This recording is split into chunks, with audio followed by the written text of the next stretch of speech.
may be unwelcome visitors, but there's never been a time when our homes have been free from invaders.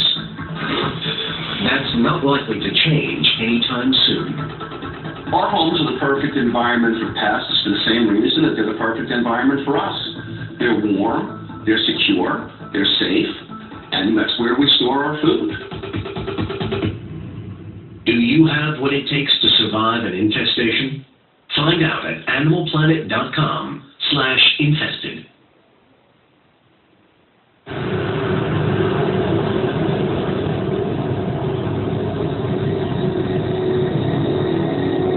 Not only did it feel like an infestation, it felt like something bad was going to happen. We couldn't just move because who was going to buy the place? We just could feel peace there. I felt like our family was falling apart. It was so disgusting that it was inside my bed while I was asleep. These things were just popping up everywhere. What are you willing to do to win this war? 3 different families fighting 3 different infestations. Home is a sanctuary, but invaders don't respect boundaries. Our 4 walls provide all they need to survive, to thrive, and to multiply. And when they move in, home will never feel the same again. At an Oregon hospital, Tammy Adams' dream of living close to nature has backfired. She's receiving emergency treatment because her home is infested with a dangerous pest. And now her family fear for her life. It got to the point where I was literally thinking, if she dies, I don't know what the hell I'm going to do. 6 months earlier, when Tammy and her partner Kevin first visit the house, the only thing they notice is its beauty. Finding a place as secluded as this is a stroke of luck. When we went to look at the place, it almost was too good to be true. It was gorgeous. Somebody planted big fir trees and birch trees, and it was just so shady. It was just a really, really nice place. We honestly planned on living there for 5-10 years minimum. It was that cool.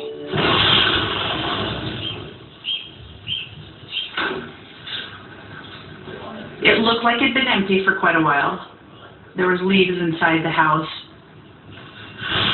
The scent in there seemed kind of stale air. It needed a good cleaning.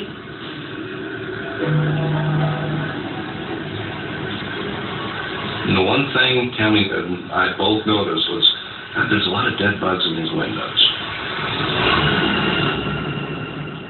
That wasn't really a surprise to me because it is out in the country, and bugs are just a fact of life. The couple sign up for a year's rental agreement and move in with Jared, Tammy's 16-year-old son. As they settle in, everyone begins to notice a few things about life in the country. We noticed a lot more insects. All the beetles were starting to come out. Things were coming out from under the rocks, coming out from, under the deck and stuff.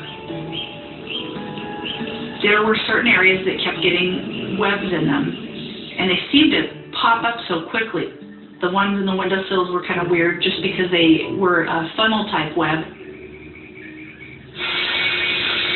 I'd be vacuuming them out, and next morning there'd be 2 or 3 more webs. With so many webs around, a few roaming spiders are inevitable. Central Oregon got tons of spiders, so you don't pay a whole lot of attention to it. Unlike Kevin, Jared is curious about the spiders. I'd see them crawling, and I'd take a glass and set it on top so I could see what it is. Sometimes he'd put them in a jar to show me how big of a spider he caught by the time I got home from work, which was a little disgusting. It's kind of interesting to look at in a weird way. Bugs aside, things are going well in the house. Kevin and I had decided we were going to get married. We didn't want anything big, just going to have some friends and have a nice barbecue. I was feeling pretty excited for a guy in his early 40s who'd never been married before. I thought, this is going to be great. It's going to be awesome. But But as wedding plans get underway, the spiders are impossible to ignore. It kind of became an everyday thing, going around and looking in the windows. Every day I'm killing spiders. And Tammy notices something alarming about the spiders' behavior. They were so fast and aggressive. It was getting scary. Okay, we've got spiders who think they're, tough guys. They're only spiders. What are they going to do? In hindsight, it should have been a red flag.